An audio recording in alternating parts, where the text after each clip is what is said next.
Hey, bienvenidos a esta tercera clase de grandes avivamientos. ¿Listos? Vamos a comenzar.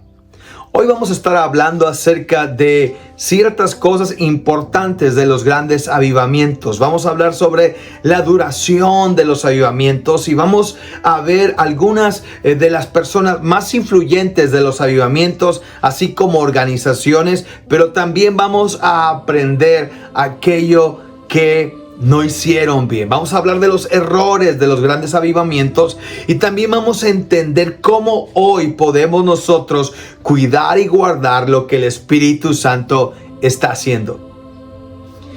Hoy queremos hablar entonces acerca de los grandes avivamientos y hemos aprendido desde nuestra primer clase que un avivamiento es la intervención del Espíritu Santo en la vida de una persona o en la vida de una familia y que se refleja en la comunidad. Hemos hablado que es la voluntad de Dios de hacer algo sobrenatural con una persona. Hemos aprendido también que el Espíritu Santo no pertenece a ninguna persona, pertenece a Dios. El Espíritu Santo no pertenece a un predicador, ni es una marca propia de una organización.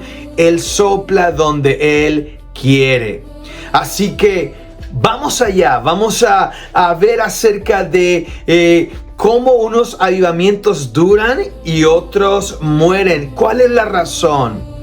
Y en Hechos, capítulo 1, verso 7, dice así: no os toca a vosotros saber los tiempos o las sazones que el Padre puso en su sola potestad. Así es, Dios determina los tiempos. Ningún hombre puede decidir cuándo comienza un avivamiento, ni tampoco cuándo termina. Dios es soberano, pues es su Santo Espíritu. El avivamiento no puede programarse, fabricarse ni controlarse. Podemos preparar el altar, pero solo Dios puede enviar el fuego. Podemos sembrar la palabra, pero solo Dios puede dar crecimiento y Dios puede dar revelación. Así que el avivamiento es totalmente de Dios. El ser humano es la leña, es el carbón que ha de ser incendiado. Si hay una responsabilidad humana dentro de esto, y es que no apaguemos al Espíritu Santo. Eso lo dice en 1 Tesalonicenses 5:19. No apaguéis al Espíritu. Aunque Dios inicia un avivamiento, el hombre puede resistirlo, descuidarlo o apagar su influencia. Esto no significa que el Espíritu Santo pierda poder, sino que una persona o una iglesia puede dejar de responder a la voz de Dios. Dios está obrando, pero el corazón se endurece. Dios está llamando, pero la iglesia se acostumbra a hacer lo mismo. Dios está confrontando, pero el liderazgo comienza a proteger su comodidad. Es el tipo de personas que dicen ese mensaje no porque va a incomodar a otros. Es el tipo de personas que dicen hablar de pecado, hablar de gracia o hablar de misiones o hablar de ir y evangelizar. Eso no. Así que pongámonos serios y hablemos de cómo comienza a morir un avivamiento. Primero, desaparece el quebrantamiento. La gente ya no llora por su pecado, sino que solamente empieza a querer experiencias agradables. Y en segundo lugar, el éxito reemplaza la dependencia de Dios. Al principio tal vez todos decían necesitamos a Dios. Y después comienzan a decir en sus corazones ya sabemos cómo hacerlo. La otra parte que sucede y cómo muere y empieza a morir un avivamiento es cuando la organización reemplaza la presencia de Dios o el buscar al Espíritu Santo. Todo funciona, hay estructura, música, luces, horarios y programas, pero ya no existe la misma hambre por Dios. Y el cuarto paso, el cuarto punto, la cuarta razón del por qué muere un avivamiento es que la doctrina comienza a relajarse Y por conservar el crecimiento o la emoción, se toleran errores y se aceptan cualquier manifestación o cualquier cosa sin examinar a la luz de la Escritura. El número 5, aparece el orgullo espiritual. Y tal vez el movimiento comienza a creer que tiene exclusividad sobre Dios y sobre el Espíritu Santo, y que todas las demás iglesias están secas o muertas y ellos son los únicos. Gran error, porque ese es el primer paso para entrar a ser algo que nadie quiere, ser una secta, ser algo extraño. Y el punto número 6 acerca de razones o maneras del por qué un movimiento de avivamiento muere es que la siguiente generación hereda la estructura, pero no hereda la pasión. Recibe edificios, nombres, métodos, tradiciones, pero no conoce el altar de oración que originó el movimiento. Esto ocurrió con Israel, con diferentes sectores de la iglesia antigua, con ramas del metodismo, con movimientos pentecostales y con muchas iglesias más contemporáneas. Así que analicemos ahora por qué no hay avivamiento en todas las iglesias. No es porque Dios haya cambiado. De hecho, Hebreos 13:8 dice: Jesucristo es el mismo ayer y hoy y por los siglos. Entonces, ¿qué ha cambiado? En muchos casos ha cambiado la disposición de la iglesia, el corazón, la entrega. Hemos sustituido el poder de Dios, del Espíritu Santo, por la estrategia. Tenemos más mercadotecnia, pero menos oración. Más producción, pero menos presencia. Más técnicas, pero menos dependencia del Espíritu Santo. Más conocimiento sobre crecimiento, pero menos quebrantamiento delante de Dios. Y mira, la estrategia no es mala. La organización tampoco es mala. La excelencia puede honrar a Dios. El problema comienza cuando usamos la excelencia para reemplazar la unción. La técnica puede reunir personas, pero solamente el Espíritu Santo puede transformar corazones. La publicidad puede llenar un auditorio, pero no puede producir arrepentimiento. La música puede crear emoción, pero no puede regenerar el alma. Se ha perdido el temor de Dios. En muchas iglesias se habla de éxito, pero casi nunca de arrepentimiento. Se habla de autoestima, pero no de santidad. Se habla de prosperidad, pero no de negarse a uno mismo. Y se habla de alcanzar sueños, pero no de tomar la cruz. Cuando el evangelio deja de confrontar, deja de transformar. Un mensaje que nunca incomoda el pecado tampoco puede sanar profundamente al pecador. Y es que la verdad, se ha perdido el hambre espiritual. La iglesia moderna tiene acceso a miles de sermones, conferencias, libros, podcasts y recursos, pero puede continuar sin vida de oración. El conocimiento ha aumentado, pero en muchos lugares la dependencia ha disminuido. Escuchamos mucho acerca de Dios, pero pasamos poco tiempo con Dios. Sabemos cómo analizar un sermón, pero no siempre sabemos cómo permanecer de rodillas. El día de hoy, en muchos lugares, se tolera el pecado. Y amados, no puede existir un verdadero avivamiento donde el pecado es protegido, justificado o disfrazado. El avivamiento comienza cuando dejamos de llamar debilidad a lo que Dios llama pecado y comenzamos a responder con arrepentimiento. Isaías 57:15, recuerda lo que dice, declara: porque así dijo el alto y sublime, el que habita la eternidad y cuyo nombre es el Santo. Yo habito, dice el Señor, en la altura y la santidad, y con el quebrantado y humilde de espíritu, para hacer vivir el espíritu de los humildes y para vivificar el corazón de los quebrantados. Dios desde siempre habita con el quebrantado, busca a los humildes, no con el arrogante, no con el que se cree autosuficiente, no con quien finge perfección. Dios visita al que reconoce su necesidad.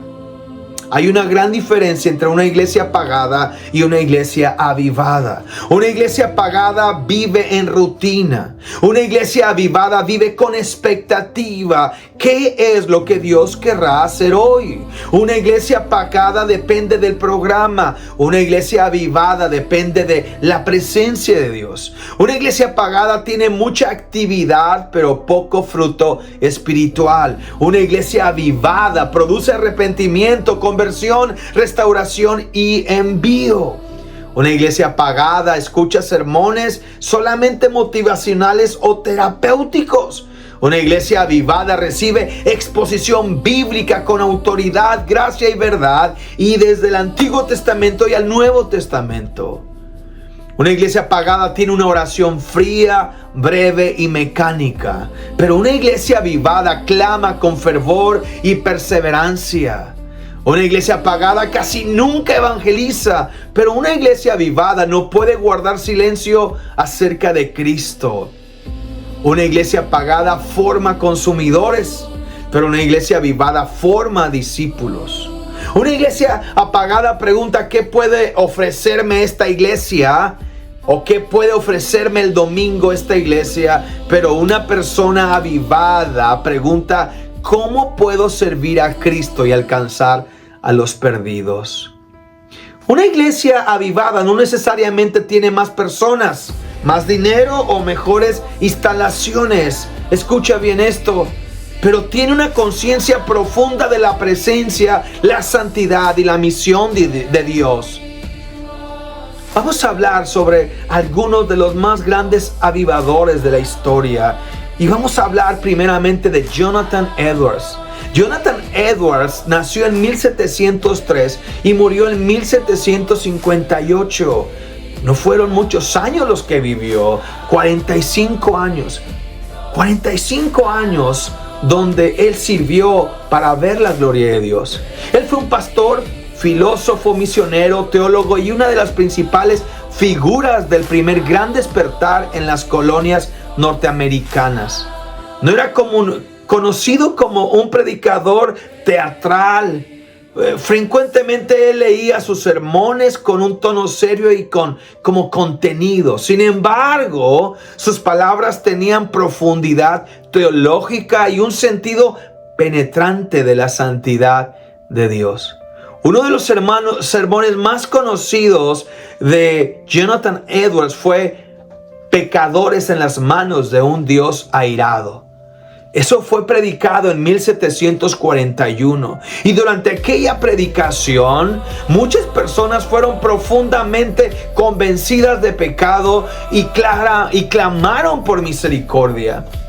Pero Edwards no enseñaba que toda emoción era necesariamente evidencia de avivamiento. Él se convirtió en uno de los principales analistas teológicos de los despertares espirituales. Su criterio era claro. Un verdadero mover de Dios produce un mayor estima o amor por Jesucristo, un mayor amor por la Biblia y por las Escrituras, un mayor aborrecimiento en contra del pecado y una mayor humildad y un amor más profundo por Dios y por todas las personas. Para Edwards, una persona avivada no era simplemente alguien que gritaba, lloraba o caía, era alguien que mostraba una transformación estable. El estándar de Edwards incluía quebrantamiento, profunda humildad, santidad, amor por la verdad y celo ardiente por la gloria de Dios y la salvación de las almas. Su gran aporte fue enseñar que un avivamiento debe discernirse por sus frutos y no solamente por sus manifestaciones. John Wesley, hablemos de John Wesley. John Wesley nació en el 1703 y murió en el 1791. Él era un sacerdote anglicano, predicador, teólogo y un líder principal del avivamiento metodista. Antes de su experiencia en Aldersgate, Wesley era profundamente religioso, disciplinado y moral. Había sido misionero y practicaba rigurosamente diferentes disciplinas espirituales. Sin embargo, todavía luchaba con la seguridad de su propia salvación. El 24 de mayo de 1738 asistió a una reunión en la calle Aldersgate en Londres, y mientras alguien leía la introducción de Martín Lutero a la epístola a los romanos, Wesley experimentó una profunda seguridad de fe. Escribió que sintió su corazón extrañamente ardía y que confió en Cristo solamente para salvación. A partir de ese momento, Wesley comenzó una predicación poderosa sobre la gracia de Dios, la justificación por la fe y el nuevo nacimiento y la santidad. Uno de los grandes cambios de su ministerio fue aceptar la predicación al aire libre. Al principio consideraba incorrecto predicar fuera de los templos, pero George Whitefield lo convenció de llevar el evangelio a donde estaba la gente. Wesley predicó en campos, plazas, calles, minas y comunidades pobres, recorrió grandes distancias a caballo, estableció sociedades, estableció grupos en casa, estableció ministerios para discipular a los convertidos. Wesley no solamente predicaba para producir decisiones, también desarrolló estructuras de discipulado, rendición de cuentas y una formación de discipulado espiritual y cuidado pastoral. Su énfasis teológico fue la gracia preveniente, la justificación por la fe, la seguridad de la salvación, la santificación y la posibilidad de una vida completamente rendida al amor de Dios. El avivamiento metodista no solamente produjo conversiones, también impulsó educación, asistencia a los pobres y formación de líderes, trayendo una transformación social. Wesley nos enseña que un avivamiento necesita predicación, oración, evangelismo, doctrina y discipulado, un proceso de crecimiento. Ahora hablemos de George Whitefield. George Whitefield, él nació en 1714 y murió en 1770. Fue uno de los evangelistas más poderosos del siglo XVIII y una figura principal del primer gran despertar. Whitefield poseía una capacidad extraordinaria para comunicar el evangelio. Predicaba con intensidad, emoción, claridad y una voz capaz de alcanzar a grandes multitudes sin amplificación electrónica, sin micrófono. Su tema central era el nuevo nacimiento. Insistía que no bastaba con asistir a una iglesia, tener una familia cristiana o practicar una religión. Cada persona necesitaba experimentar la obra regeneradora del Espíritu Santo. Juan capítulo 3, verso 3 dice: respondió Jesús y le dijo: de cierto te digo que el que no naciere de nuevo no puede ver el reino de Dios. Ese era uno de los pasajes principales de George Whitefield. Whitefield predicó en Gran Bretaña, en las colonias norteamericanas, cruzó el Atlántico varias veces y habló entre multitudes enormes. Su predicación ayudó a crear una conciencia evangélica que superaba fronteras, denominaciones y geográficas. Teológicamente, Whitefield era calvinista, mientras que Wesley defendía una comprensión arminiana de la gracia. Ambos tuvieron diferencias públicas, pero posteriormente mantuvieron respeto mutuo y continuaron sirviendo dentro del mismo gran despertar. Whitefield nos enseña que Dios puede usar personas con diferentes tradiciones teológicas cuando Cristo viene y cuando Dios es el centro de todo. Hablemos de Charles G. Finney. George Grandison Finney nació en 1792 y murió en 1875. Él era abogado antes de convertirse y posteriormente se convirtió en una de las figuras más influyentes del segundo gran despertar en Estados Unidos. Finney enfatizaba fuertemente la responsabilidad humana, que las personas debían responder activamente al llamado de Dios y que las iglesias deberían remover obstáculos que impedían las conversiones. Introdujo o popularizó lo que se conoció como las nuevas medidas. Entre ellas se encontraban las reuniones prolongadas, la oración pública por personas específicas, el uso del asiento o banca, y él hacía invitaciones públicas para oración. Muchas de esas prácticas se convirtieron en antecedentes de los llamados al altar el día de hoy. Finney también estuvo relacionado con movimientos de una reforma social, incluyendo el abolicionismo. Sin embargo, su teología y metodología provocaron fuertes debates. Algunos consideraban que enfatizaba demasiado a la capacidad humana y reducía el avivamiento a condiciones que podían ser organizadas. Así que aquí aparece una gran pregunta apologética importante. ¿Hasta qué punto podemos usar métodos sin intentar fabricar la obra del Espíritu Santo o fabricar un avivamiento? Los métodos pueden servir a la misión, pero nunca deben de reemplazar la dependencia de Dios.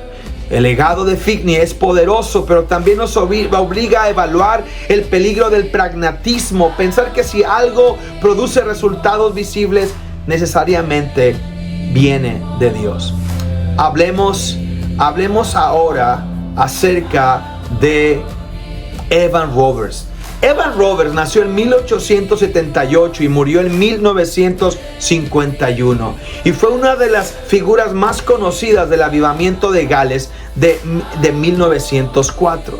Era un joven trabajador de las minas y posteriormente estudiante de ministerial. Desde muy temprano desarrolló una profunda vida de oración y una intensa carga por un despertar espiritual. Una de sus oraciones más conocidas era: Señor, doblégame. No pedía primeramente una plataforma, o no pedía fama, o no pedía influencia. Pedía ser quebrantado, completamente rendido. Roberts enseñaba 4 principios prácticos: confesar todo pecado conocido, abandonar todo aquello que fuera dudoso, obedecer inmediatamente al Espíritu Santo y confesar públicamente a Jesucristo.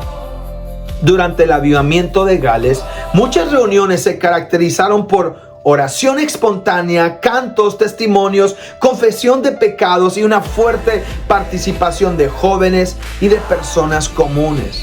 No todo dependía de un predicador principal. En muchas reuniones el programa humano desaparecía y la congregación respondía espontáneamente a la dirección del Espíritu Santo. Se reportaron decenas de miles de conversiones, cambios visibles en diferentes comunidades, disminuyeron ciertas conductas destructivas en pueblos y ciudades. Aumentó la asistencia a reuniones y muchas familias experimentaron reconciliación, de tal manera que inclusive cárceles cerraron porque ya no había gente que pudiera ir a esos lugares. Tabernas cerraron. Y sin embargo, Evan Roberts también sufrió, en medio de todo esto, agotamiento físico, emocional y espiritual. La presión del movimiento, las expectativas públicas y la falta de límites saludables contribuyeron a su retiro. Hablemos también de William J. Seymour. William J. Seymour nació en 1870 y murió en 1922. Tenía 52 años. Fue un pastor afroamericano y la figura principal del avivamiento de la calle Azusa. Las reuniones se realizaban en un edificio sencillo ubicado en el 312 de Azusa Street. Allí se reunieron personas de diferentes razas, clases sociales y nacionalidades en una época marcada por una profunda segregación racial. Seymour enseñaba sobre el bautismo en el Espíritu Santo, la oración, la santidad y los dones espirituales. El movimiento impulsó la expansión mundial del pentecostalismo. Uno de los aspectos más poderosos de Azusa fue la unidad racial. Hombres y mujeres, blancos, afroamericanos, latinos e inmigrantes, todos adoraban juntos. Sin embargo, con el tiempo aparecieron divisiones doctrinales, tensiones raciales y fragmentación. La gloria que había unido a las personas al principio se debilitó por las luchas humanas. Hablemos de Duncan Campbell. Duncan Campbell nació en 1898 y murió en 1972. Fue el predicador más asociado con el avivamiento de las Islas Híbridas, especialmente en 1949. Antes de su llegada, varias personas, incluyendo mujeres mayores y líderes locales, habían estado orando intensamente por un despertar. Campbell relató reuniones marcadas por una profunda conciencia de Dios, convicción de pecado y conversiones espontáneas. Algunos testimonios de personas que no estaban dentro del templo comenzaron a sentir una fuerte convicción espiritual aun cuando estaban en sus casas o en sus caminos o en campos trabajando. Tenían tanta convicción que tendrían que dejar lo que estaban haciendo y venir a la iglesia. El caso de las Hébridas muestra la diferencia sobre la unción sobre un hombre y la gloria de Dios viniendo sobre una comunidad.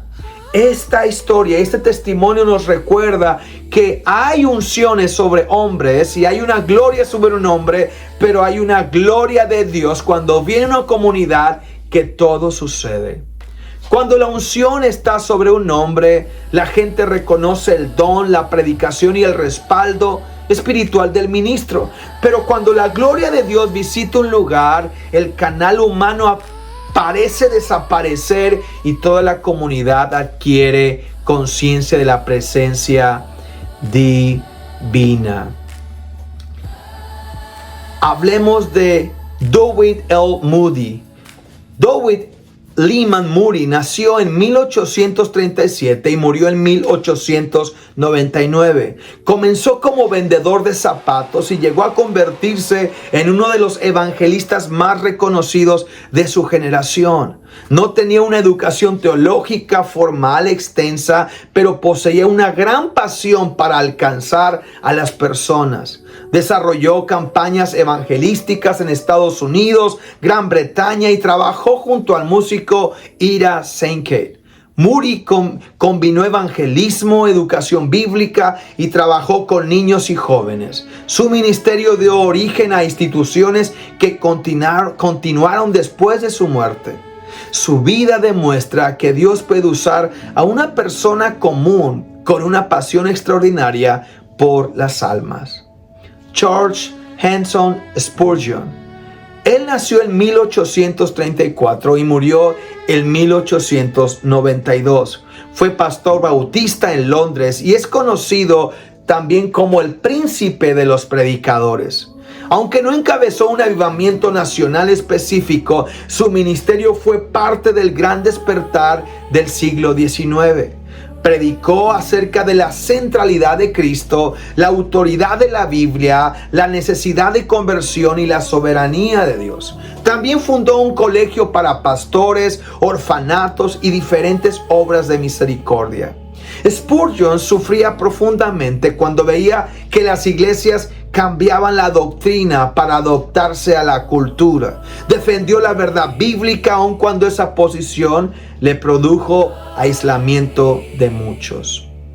Leonard Ravenhill. Él nació en 1907 y murió en 1994. Él fue un evangelista y escritor conocido por su llamado a la oración, la santidad y el avivamiento. Su libro más reconocido, ¿Por qué tarda el avivamiento?, confrontó una iglesia satisfecha con actividad religiosa, pero carente de poder espiritual.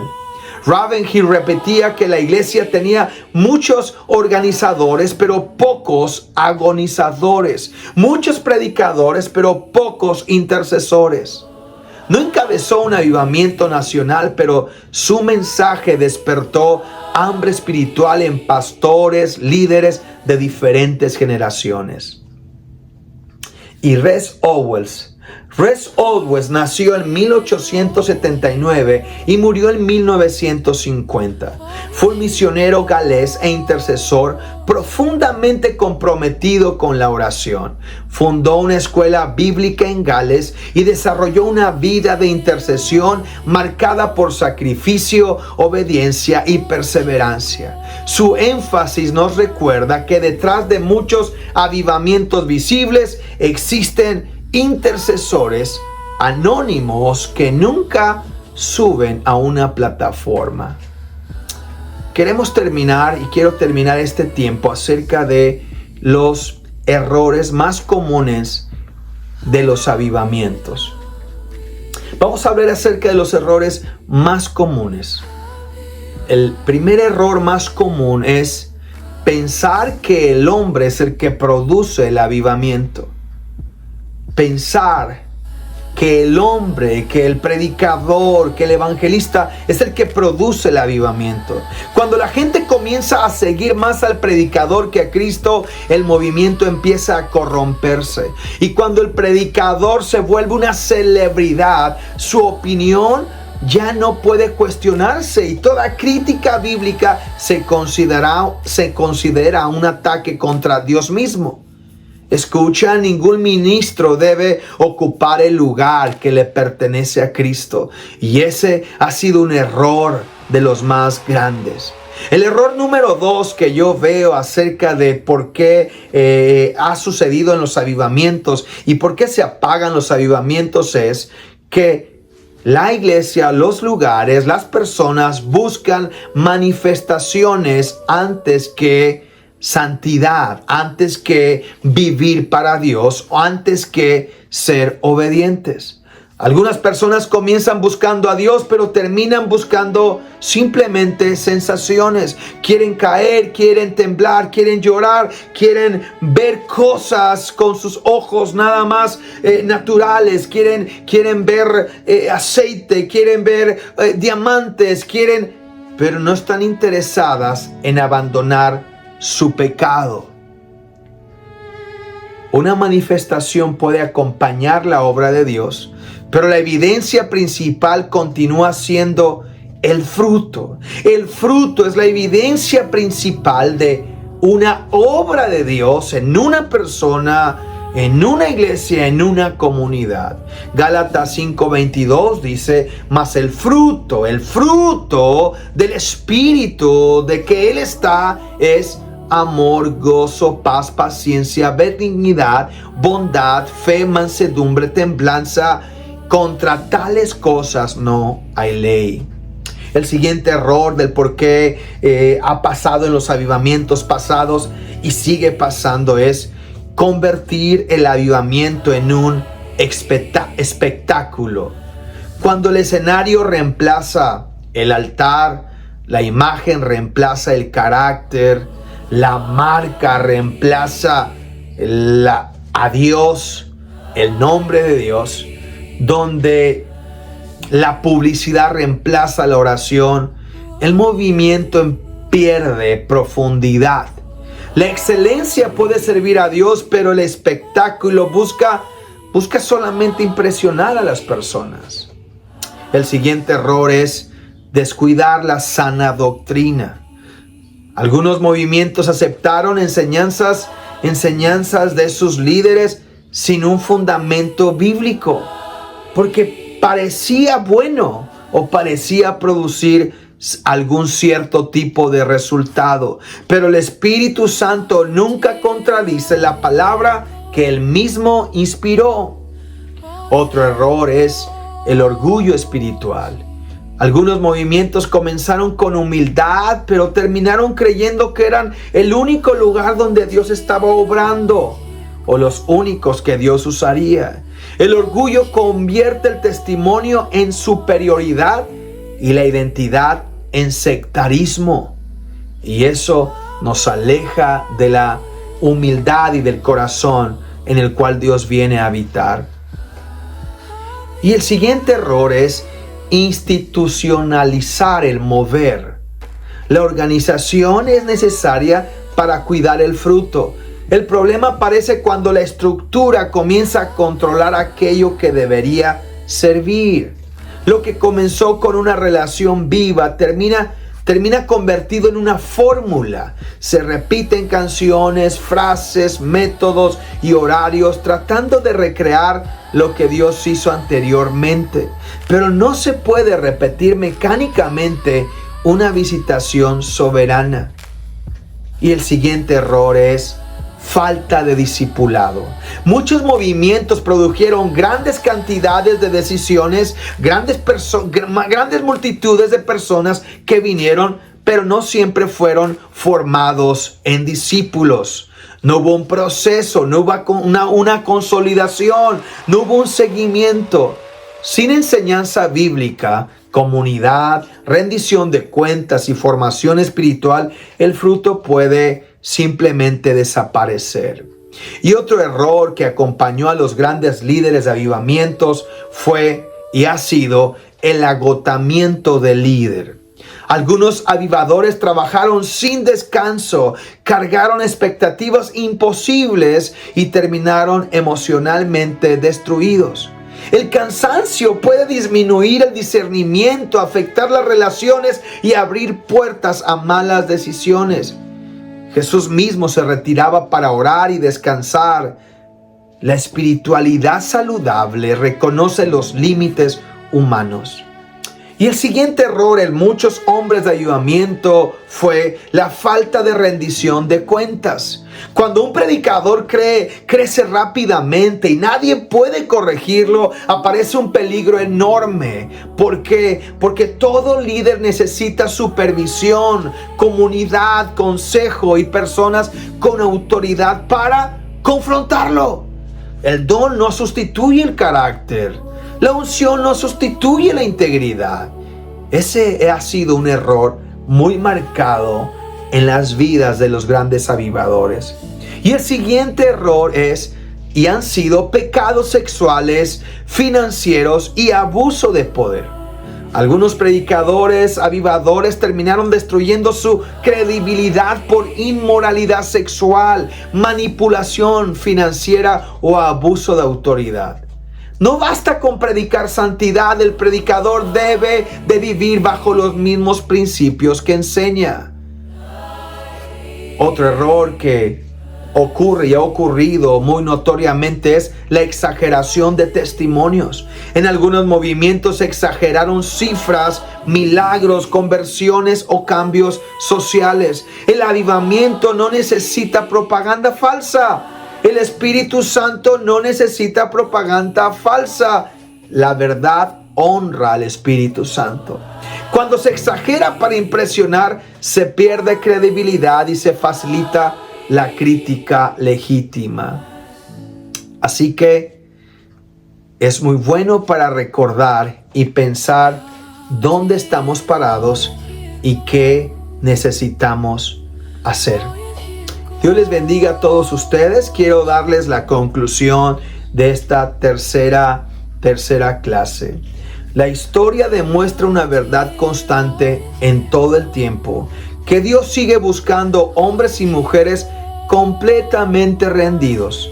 Los grandes avivadores no fueron personas perfectas. Algunos eran teólogos, otros trabajadores, pastores, jóvenes evangelistas, intercesores desconocidos, pero todos compartían algo: un hambre por Dios, una búsqueda por Él. Lo que los distinguió a todos ellos era la oración, la humildad, la obediencia, amor por la palabra y la decisión de hacer la voluntad de Dios. El desafío para nuestra generación es copiar los métodos de Jonathan Edwards o Wesley o Whitefield o Roberts.